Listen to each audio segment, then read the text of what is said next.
Je vous dis encore, shalom, shalom, shalom, heureux d'être avec vous, puisqu'aujourd'hui nous allons parler d'un élément révélateur que le Seigneur m'a donné, que j'avais gardé longtemps comme secret concernant l'influence et l'utilisation des bagues, des chevaliers et autres dans le corps de Christ. Est-ce que c'est normal que ça se fait? Est-ce que c'est normal qu'on puisse porter des bagues pour pouvoir exercer le ministère ou être présent à l'église? Voilà, parce que toute chose que nous devons faire, nous devons chercher la traçabilité dans la Bible. Est-ce que la Bible nous dit de le faire? C'est sur la base de cette traçabilité que nous pouvons véritablement dire engageons-nous ou retirons-nous. Amen, amen. Et ce moment est déjà béni, puisque la parole de Dieu me dit dans le livre de Matthieu 10, le verset 23, ce que je vous dis dans les ténèbres, dites-le en plein jour, et que ce qui vous est dit à l'oreille, prêchez-le sur les toits. Amen. Je répète, ce que je vous dis dans les ténèbres, dites-le en plein jour, et ce qui vous est dit à l'oreille, prêchez-le sur les toits. Notre objectif, notre mission est de prêcher la vérité sur les toits, de ne pas avoir peur, d'annoncer la lumière des œuvres qui se font dans les ténèbres, afin de sauver beaucoup de personnes qui meurent par manque de connaissances et qui se laissent manipuler, intimider et arracher du milieu des saints. Alléluia. La question à laquelle nous allons répondre, est-ce que la Bible nous dit de porter des chevaliers ou des bagues significatives pour pouvoir faire le ministère? Est-ce que la Bible nous conseille de faire ça? Voici la réponse à cette question que je vais vous donner tout à l'heure. J'ai pris soin d'abord de vous faire connaître un témoignage. J'avais gardé ce témoignage depuis très longtemps, mais je voulais vous faire sortir ce témoignage pour que vous puissiez savoir l'effet de la bague. J'avais une connaissance qui était un bijoutier. Et ce bijoutier m'avait dit qu'un jour, selon son témoignage, il travaillait. Et étrangement, il y a 5 personnes qui sont venues frapper à la porte de son atelier. Donc, ils sont entrés. C'est un bijoutier professionnel. Et ils l'ont salué. Ils lui ont dit, bon, ben voilà, on a eu des renseignements te concernant. On trouve que tu es un spécialiste dans tel domaine. Donc, nous sommes venus te voir pour véritablement faire des chevaliers. Et ils vont lui sortir une photo et ils vont lui donner les mesures des doigts. C'est-à-dire les mesures des doigts qui ont été déjà pris et qui ont été déplacés. La première question qu'il leur a posée, pourquoi est-ce que ces personnes elles-mêmes ne viennent pas? Et ces 5 personnes vont lui dire, toi, ton travail, c'est de ne pas connaître l'identité de ces personnes. On ne te demande pas de connaître l'identité de ces personnes. On te demande simplement de faire le travail pour lequel nous allons te payer. Donc, il a fait le travail, il a pris les mesures et les bagues étaient des chevaliers incrustées de petites pierres à l'intérieur. Voilà. Et ces pierres avaient des couleurs différentes et ils vont donner des éléments à écrire sur ces pierres, c'est-à-dire comme des noms, comme des significations. Ok? Des abréviations de noms qui étaient gravées sur ces différentes bagues, ces chevaliers. Mais ce qui a attiré son attention, il a dit, mais pourquoi est-ce qu'ils n'ont pas voulu qu'il parle de l'identité de ceux qui devaient bénéficier de ces chevaliers?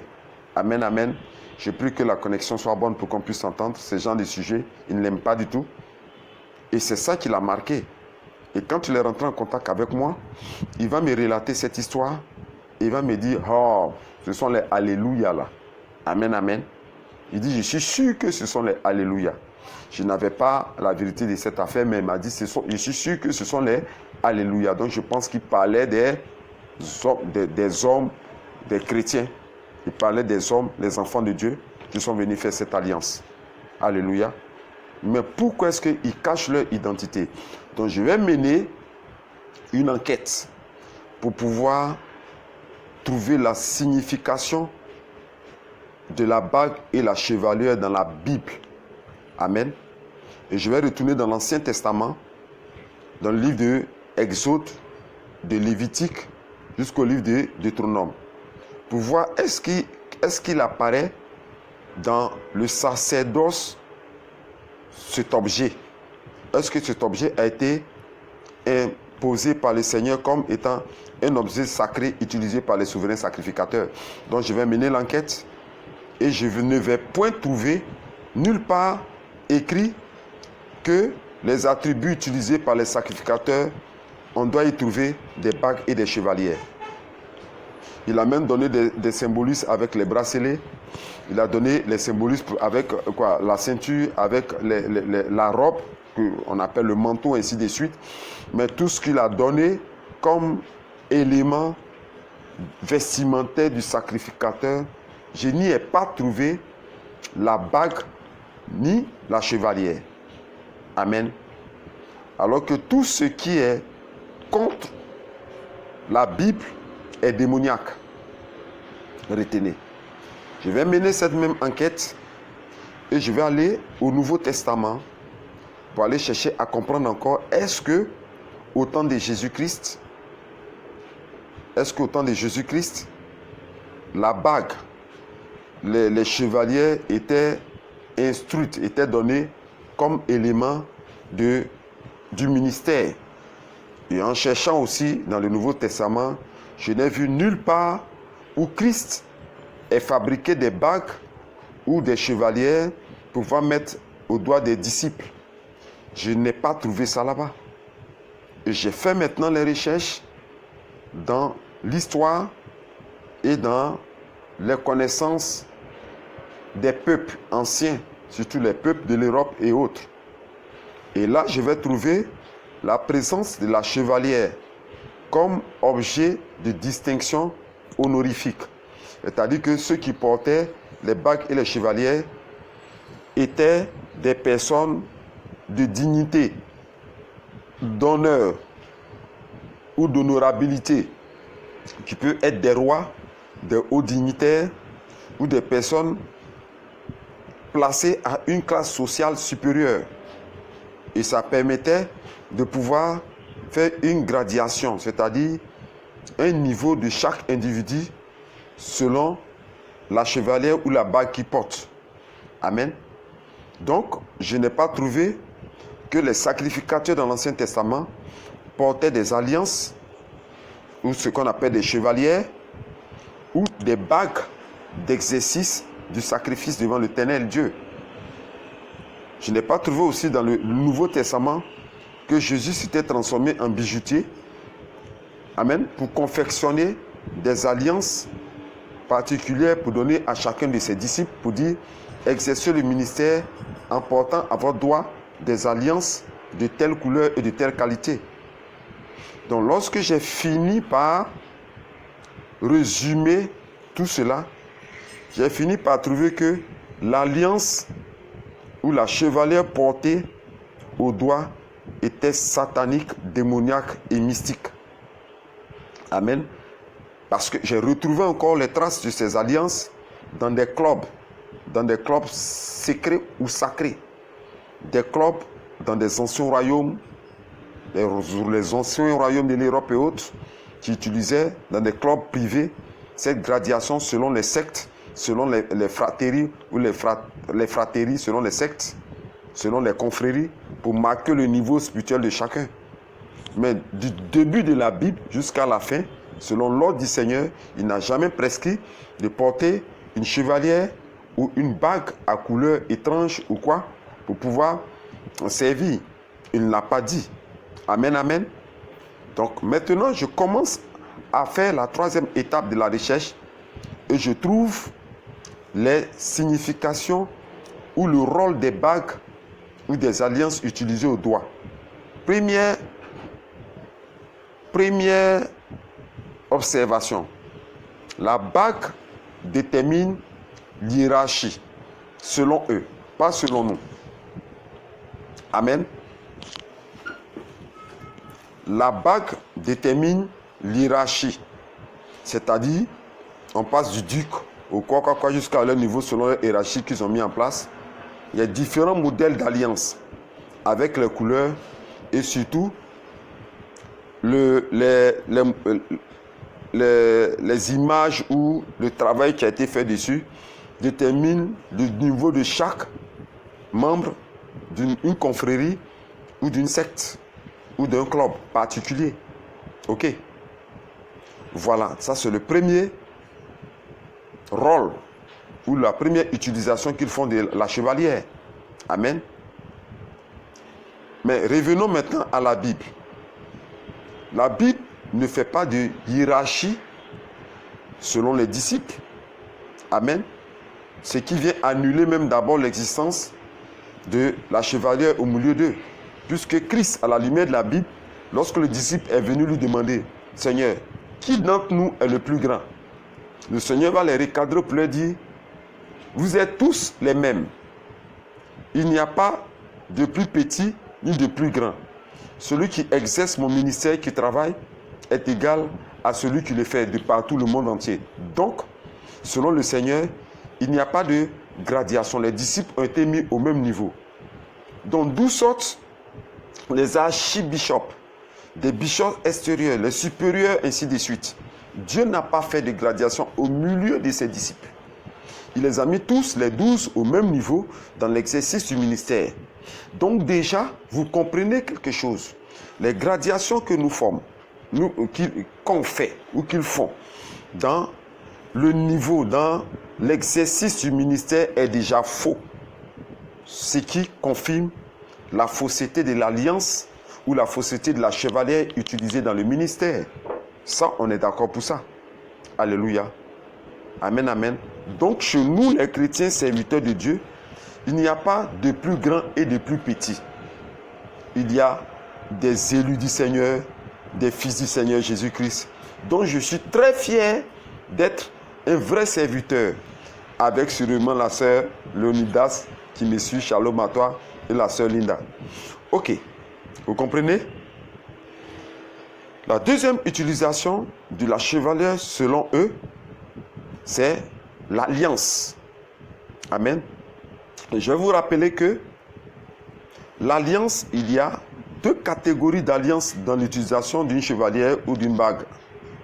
Il y a l'alliance du mariage et il y a deux alliances, en fait. L'alliance du mariage 1 et l'alliance du mariage 2. Quand vous prenez dans le livre d'Ésaïe, le Seigneur dit, « Je serai votre époux. » Donc pour eux, la chevalière qui porte à leurs doigts leur permet de faire une alliance avec la puissance démoniaque, le démon ou l'esprit qui leur donne leur prospérité, leur réussite et leur puissance. Amen, amen. Donc l'alliance qu'ils portent là, ou bien la chevalière qu'ils portent là, est gage d'une alliance avec un pouvoir ou un démon magique ou une entité démoniaque, satanique à haut niveau, à travers la chevalière qu'il porte à son doigt. Amen, amen. Et vous, qui croyez à cette chevalière, qui croyez à cette alliance, qui même acceptez, vous mettez un genou pour embrasser l'alliance. Lorsqu'ils vous donnent leur doigt, automatiquement, vous rentrez en alliance avec leur Dieu, leur puissance et leur pouvoir. Vous faites allégeance à Satan et à Lucifer. Amen, amen. Vous comprenez? Vous vous mariez, femme comme homme, au démon de la chevalière qu'il porte. Vous vous mariez à l'esprit de la chevalière qu'il porte. L'entité maléfique supérieure qui peut-être siège, je vais revenir dessus, mais qui passe par cette chevalière pour contrôler les vies ou pour faire de la magie. Amen. C'est le deuxième élément pour lequel ils utilisent les chevalières et les bagues avec des pierres étranges qu'on ne connaît pas. Amen. Le troisième élément d'utilisation, ce pour lequel ils utilisent la chevalière, C'est à cause de l'autel que représente la chevalière. Vous voyez peut-être une chevalière avec une petite pierre rouge ou bleue, mais c'est un monde. Cette pierre est un espace très grand où est installé un démon. C'est un autel. C'est dans cette bague-là que s'assoit le démon. Vous voyez un peu dans les films, ils traduisent ça par les mages ou les magiciens dans l'ancien temps portent des bagues, ils frottent la bague et puis, pouf, un génie sort et puis il dit, maître, j'attends tes ordres. Ou bien il prend une petite lampe, il frotte la lampe et puis le génie sort, il dit, maître, vous m'avez appelé, j'attends votre ordre. Demandez-moi ce que vous voulez et je vais le faire pour vous. On a regardé un film une fois, j'ai regardé et puis bon ben voilà, ça m'a ouvert les yeux. C'est pareil à la chevalière qu'il porte. Son génie est dans la chevalière. Je vous ai dit que le mois, à partir d'aujourd'hui, je ne vais faire sortir que des révélations et dévoiler certaines choses pour sauver le corps de Christ. Ce n'est pas un amusement. À cause de cela, mon véhicule avait été fauché dans le mois de juillet. Parce qu'ils ont voulu m'exterminer dans un accident. Je suis sorti indemne, moi et mon épouse.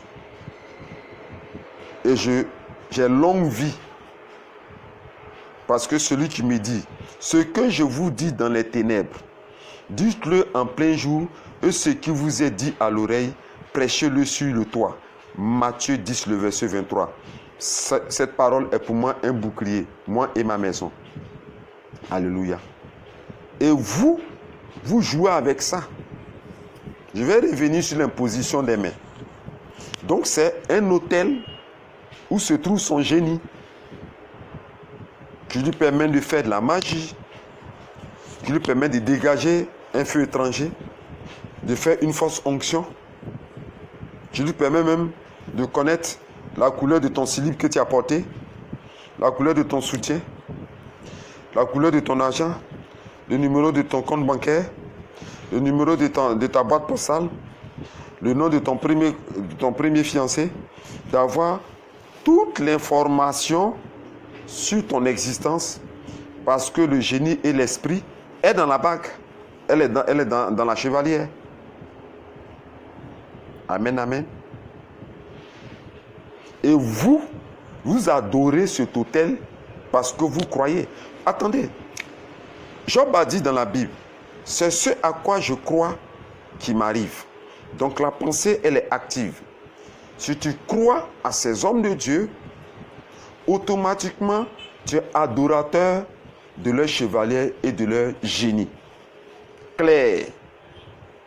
Parce que Jésus n'a pas été bijouté par les taillés des chevaliers pour venir donner à ses disciples pour dire, voilà, toi tiens, il faut porter bleu là, il faut porter rouge là, il faut porter vert là, il faut porter cela. Bon, bleu là, c'est toi qui es le premier, qui est le très archibishop. Il n'a pas dit ça. Alléluia. Il n'a pas dit ça.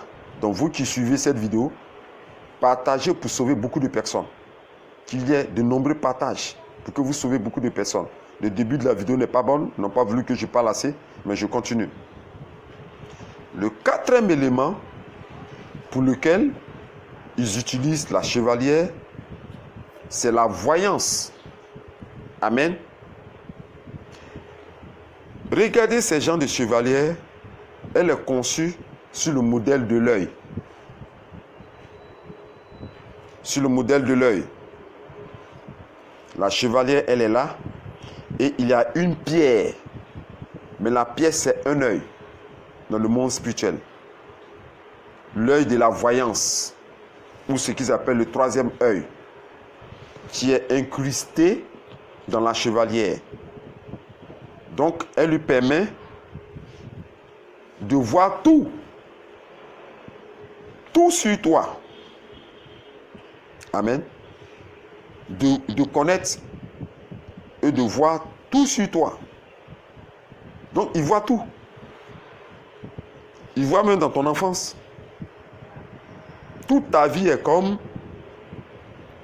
un livre ouvert au devant de lui, à travers ça. C'est un objet de voyance, de divination.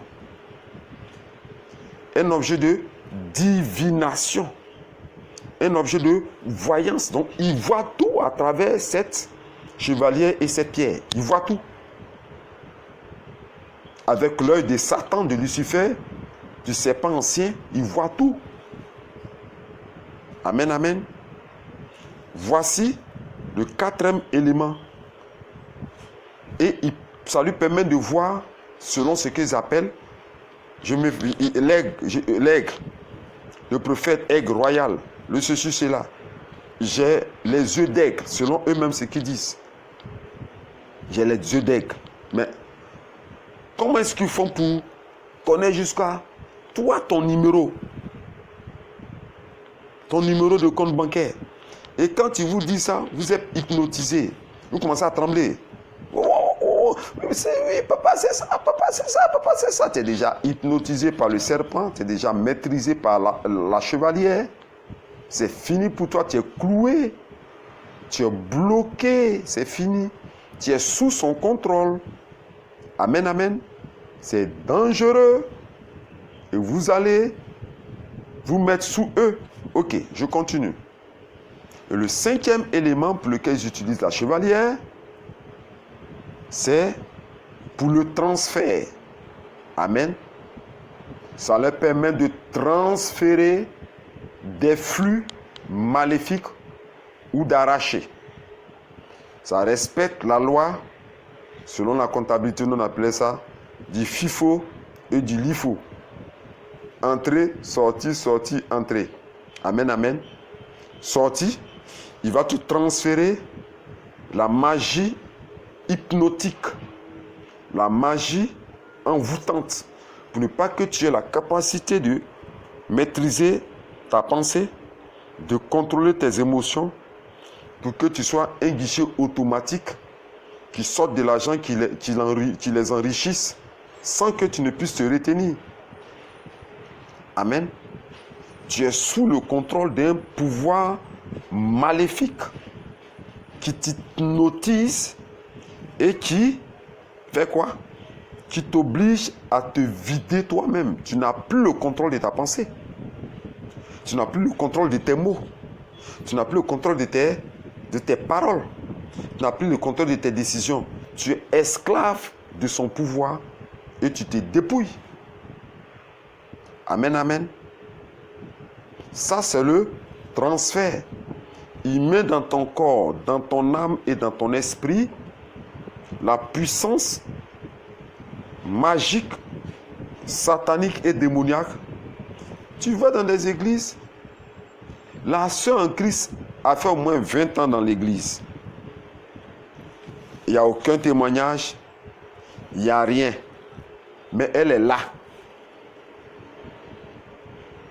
Et lui, il s'enrichit. Il a payé voiture, il a payé maison, il a construit des duplex, il prospère, il paie les chaussures de 1 million, de 2 millions, de 4 millions, il fait du tapage, il est luxueux. Et elle, ça fait 20 ans de conversion, elle est dans l'église, mais elle est là. C'est parce qu'elle est hypnotisée. Elle est fixée, elle est paralysée là, par la puissance magique. C'est malheureux pour le peuple. Et là, ils sont prêts à se dépouiller pour encore plus l'enrichir. En oubliant les vrais serviteurs de Dieu, peut-être qu'ils les ont conduits à la conversion dès le départ. C'est pas un homme de Dieu, ils se sont convertis. Ils les ont abandonnés, les vrais, pour aller sous le pouvoir de la magie et pour s'enrichir, pour se dépouiller, pour s'appauvrir. Permettez-moi le mot, pour s'appauvrir pour la gloire de ces charlatans ou de ces chevaliers magiques. C'est malheureux pour le corps du Christ. Ça, c'est pour le transfert. Maintenant, il y a pour la récupération à travers cette bague. magique, on vous vide de toute votre étoile, de votre gloire. On vous vole, on vous dépouille, on vous enlève toute source de réussite. C'est-à-dire, tu sors de ce genre de sous la chevalière, tu sors vide. Je répète bien, tu sors vide, vidé de ta lumière glorieuse, de ton étoile brillante qui manifeste la gloire de l'Éternel. De quoi tu es vidé. Regardez tous ceux qui sortent de ces endroits, ils ne se retrouvent plus. Il y a un qui est venu me rendre visite une fois en pleurant, qui a tout donné à un homme chevalier, ses millions, qui a tout donné pour le loger, pour l'entretenir. Et la magie de la chevalerie l'a vidé jusqu'à ce qu'il pète sa femme. Il pète son travail. Il marchait main nu-pied. Il a été pillé. J'ai trouvé quelqu'un malheureux parce qu'il avait cru au pouvoir de la chevalière. Ou bien des chevaliers. Des chevaliers, ceux qui portent des grands chevaliers, des bagues chevaliers. Vous comprenez un peu? Ne faisons pas pitié. Vous ne faites pas pitié. Parce que quand je me couche et que je me réveille et que je pense à tous ceux qui sont dans ces détentions spirituelles, qui sont dans ces prisons, dans ces incarcérations spirituelles, qui sont dans ces prisons spirituelles, j'ai pitié pour eux. J'ai vraiment pitié pour eux. Et je pleure pour eux. Aujourd'hui, lorsque Dieu m'ouvre les yeux pour que je comprenne tout ça, je suis fier d'être appelé serviteur de Jésus-Christ. Fier d'être appelé disciple de Jésus-Christ. J'en suis énormément fier. Amen, amen. Maintenant, vous allez me dire, prophète, avec l'enseignement que tu m'as donné là, tu nous as donné là, on fait quoi? Moi, je vais te répondre. Regarde bien. Fuyez. Je répète encore deuxième fois. Fuyez. Je répète encore troisième fois. Fuyez. Vous qui regardez cette vidéo, débrouille-toi pour que cette vidéo, moi je ne dis pas qu'elle soit virale, mais qu'elle rencontre des personnes innocentes qui sont dans les prisons. Je ne fais pas pour être populaire, je le fais pour que des âmes soient sauvées. Fuyez. Amen. Et vous, qui vous êtes laissé imposer les mains de chevalier, je vous rappelle que vous êtes connectés. C'est pour ça qu'un des hommes de la chevalière a dit à quelqu'un un jour, tu quittes mon ministère, tu vas mais partout tu iras, sache que je te vois. On ne sort pas d'ici comme ça. Parce qu'il savait que le pouvoir qu'il avait gardait la connexion à tous ceux qui étaient sous son autorité. Il faudrait que on puisse prier pour toi, pour te déconnecter. De la connexion spirituelle qu'il existe entre cette chevalière et toi. Première des choses. Ça, c'est des prières stratégiques qu'on donne dans l'école du combat spirituel Riposte. Mon école que j'ai formée, qui est un très puissant groupe de combat spirituel et de révélation. École de combat spirituel Riposte, vous allez voir le lien sur ma page, toutes les informations. Il faut que, je t'invite même à venir, je t'invite à venir à rejoindre ce groupe. Il faut que ça soit coupé. De deux, qu'est-ce qu'il faut faire? Il faudrait que tu puisses récupérer tout ce qu'on t'a pris, qu'on t'a volé, par simplement une imposition de main. Amen. Il faut que tu aies toutes les aptitudes de combat spirituel nécessaires, les techniques qu'il faut pour que véritablement tu puisses se récupérer. Et quand les deux éléments seront prêts, il faudrait que je te donne des techniques de prière selon la révélation du Seigneur Jésus sur les armes spirituelles redoutables, aériennes, terrestres, marines et toutes les armes spirituelles que Dieu m'a données pour que tu puisses tenir lorsqu'il va t'attaquer. Parce qu'il va t'attaquer. À coup sûr, il va t'attaquer. Il va te lancer un assaut pour que on puisse dire que c'est parce qu'elle m'a quitté que le malheur lui est arrivé, alors que ce n'est pas Dieu qui a prévu le malheur de l'homme, mais c'est lui l'attaqué. Donc il faut que tu sois armé, il faut qu'on monte tes grades spirituels, tes épaulettes spirituelles, il faut qu'on monte tes grades spirituels pour que quand il va revenir vers toi, il trouve véritablement des vrais coups, des bombes nucléaires. Il faut qu'il trouve ça. Amen, amen. J'ai voulu partager ce moment avec vous et prier le Seigneur pour lui dire de sauver les âmes qui sont dans ces conteneurs sataniques, de sauver les âmes qui sont stockées dans ces dépôts sataniques, dans ces conteneurs sataniques, dans ces loges, dans ces églises loges sataniques, qu'il les délivre, qu'il les sorte de cela, de ces endroits, pour qu'ils puissent trouver la paix, l'épanouissement et surtout le salut de leur âme. C'était l'écrivain prophète Yahweh Moïse, chef de guerre, prophète de l'Éternel, sacrificateur, homme sacré, qui était avec vous aujourd'hui. Que le nom du Seigneur Jésus seul soit béni, qui m'a donné la capacité de vous annoncer et de prêcher cet évangile vrai. Je vous dis shalom.